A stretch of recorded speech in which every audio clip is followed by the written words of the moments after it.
नमस्कार दोस्तों ये किस्सा दिल्ली के किरोड़ीमल कॉलेज का है।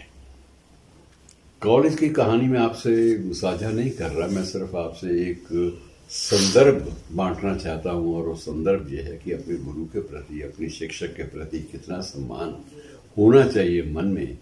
ये वहाँ के एक शिक्षक फ्रैंक ठाकुरदास, उनकी स्मृति में बने एक स्मारक से स्मरण हुआ था, याद हुआ था, अनायास याद हुआ था। और इसका जिक्र पहले भी होना चाहिए था, क्योंकि इसके शिष्यों में ज़्यादातर लोग आज भी जीवित हैं, और ना केवल जीवित हैं बल्कि उनकी चर्चा भी खूब होती है। और ऐसे ही चर्चित शख्सियतों में हमारे बिग बी अमिताभ बच्चन भी हैं, जिन्होंने नाटक के बारे में जितनी भी बारीकियां थी, जितनी भी सूक्ष्म बातें थी, रंगमंच के बारे में, अभिनय के बारे में, सारी की सारी इसी गुरु से सीखी थी। और गुरु के प्रति सम्मान भी था। और ये सम्मान का ही तकाजा है कि जब फ्रैंक ठाकुरदास की स्मृति में वहाँ एक स्मारक बनने लगा, तो उसमें सर्वाधिक राशि जो है देने वालों में अमिताभ सबसे आगे थे। और उन्होंने 51 लाख रुपए की राशि अपने गुरु की स्मृति में बनने वाले उस स्मारक के लिए अपनी तरफ से भेंट की। उन्होंने इसलिए ये कहा था कि इसे दान ना कहा जाए, इसे तुच्छ भेंट के रूप में लिया जाए। और वैसे तो उन्होंने ये भी कहा था कि यदि राशि के साथ मेरा नाम ना जाए तो भी ठीक है, लेकिन आयोजकों का ये कहना था कि इससे बाकी लोगों को प्रेरणा कैसे मिलेगी। अब थोड़ा सा जान लेते हैं कि ये किरोड़ीमल कॉलेज के फ्रैंक ठाकुरदास कौन थे। फ्रैंक ठाकुरदास मूल रूप से वहाँ उसी केएम कॉलेज भी कहते हैं उसको, तो उसी कॉलेज में प्रतिष्ठाजनक कॉलेज है वहाँ का, राजधानी का। उसी कॉलेज में राजनीति शास्त्र पढ़ाते थे, पॉलिटिकल साइंस पढ़ाते थे। और पॉलिटिकल साइंस में उनकी जो अध्यापन की जो एक प्रकार से प्रभावोत्पादकता थी, उसके दृष्टिगत उन्हें साथ साथ ही उनके अंग्रेजी ज्ञान की पृष्ठभूमि को देखते हुए अंग्रेजी पढ़ाने के लिए कक्षाएं भी दे दी गई। तो वो दोनों विषयों में पढ़ाते थे। और जब अंग्रेजी पढ़ाते थे तो उस वक्त शेक्सपियर का नाम स्वाभाविक रूप से सामने आना था। और जब शेक्सपियर पढ़ाते थे तब वो रंगमंच से उतर आते थे। और तब ये कुलभूषण खरबंदा और ये सारे लोग उनके शिष्यों में समार के उसी कॉलेज में पढ़ते थे। और बहुत सारे लोग जिनके नाम गिनने लगूंगा तो बड़ा वक्त लग जाएगा। मकसद कहने का ये है कि जब भी कॉलेज के घंटे खत्म होते ही उसी वक्त ही रंगमंच की क्लासेस शुरू हो जाती।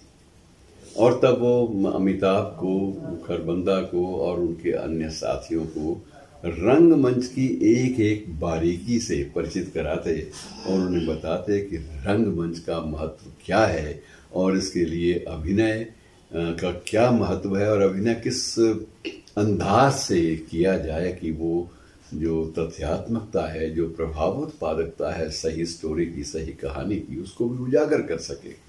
और एक बात पर ये बिग बी ने भी एक जगह उल्लेख किया है अपनी स्मृतियों में, कि अपनी यादों में, कि एक बार तो उन्होंने ये भी बात कही थी कि यदि आप किसी भूमिका को निभाते हुए उस भूमिका में जीना नहीं सीखते, उस भूमिका में डूब नहीं जाते, तो आप कभी भी उससे न्याय नहीं कर पाते। और सबसे बड़ी बात यह है कि जब वो उन दिनों पढ़ा रहे थे तो उनकी भेंट एक बार बिग बी की माँ से भी हुई, डॉक्टर तेजी बच्चन। डॉक्टर तेजी बच्चन की पृष्ठभूमि तो आपसे पहले भी हम बांट चुके हैं कि वो कैसे एक अंग्रेजी की प्राध्यापिका थी और अपने वक्त में रंगमंच की वो भी बहुत धनी थी। और लाहौर में भी उनके शिष्यों की एक लंबी चौड़ी परंपरा हुआ करती थी। और उस प्रतिभाशाली महिला ने अपने बेटे को सबसे बड़ी बात ये दिलाई, सबसे बड़ी जो एक पाठ जो पिलाया, खासकर घुट्टी के रूप में दिया। घुट्टी तो खैर जवानी में क्या देनी थी, लेकिन एक बात उनके जहन में बैठा दी कि रंगमंच विशेष रूप से एक ऐसा मंच है जिसके ऊपर चढ़ो तो उसको भी प्रणाम करो। और उसके बाद जिस गुरु ने दीक्षित किया है, जिसने 4 बातें भी रंगमंच के बारे में सिखाई हैं, उसको भी प्रणाम करो। और उसके बाद अपनी भूमिका का निर्वहन करो। सही भूमिका तुम्हें तभी समझ में आएगी जब गुरु के प्रति नमन करोगे, क्योंकि गुरु का एक ऑरा होता है, आभा मंडल होता है जो व्यक्ति पे सवार रहता है कि मैं किसी भी स्थान पर कुछ भी अर्जित कर लूं, लेकिन जब तक गुरु की नज़रों में एक संतुष्टि का भाव अर्जित नहीं करूंगा, नहीं कमाऊंगा, तो मेरे लिए सारी की सारी चीज़ें ये बेकार हो जाएंगी। और गुरु की महत्ता पर तो मित्रों बहुत सारी कहानियाँ किस्से आपसे पहले भी बांट चुके हैं।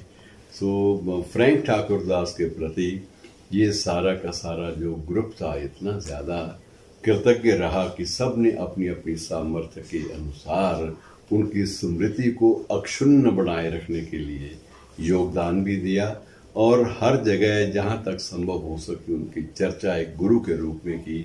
लेकिन अब जब बिग बी की बात होती है या सदी के महानायक की बात होती है तो उस वक्त ये कहीं रेफरेंस संदर्भ छूट जाता है। लगता है कि हमने वक्त ने तो हाशिए पे नहीं सरकाया, लेकिन हमने थोड़ा सा उनको हाशिए पे सरका दिया। लेकिन दरअसल सदी के महानायक और उनके हमजोलियों को उनका निर्माण करने वाले जो व्यक्ति थे वो फ्रैंक ठाकुरदास थे। शुक्रिया।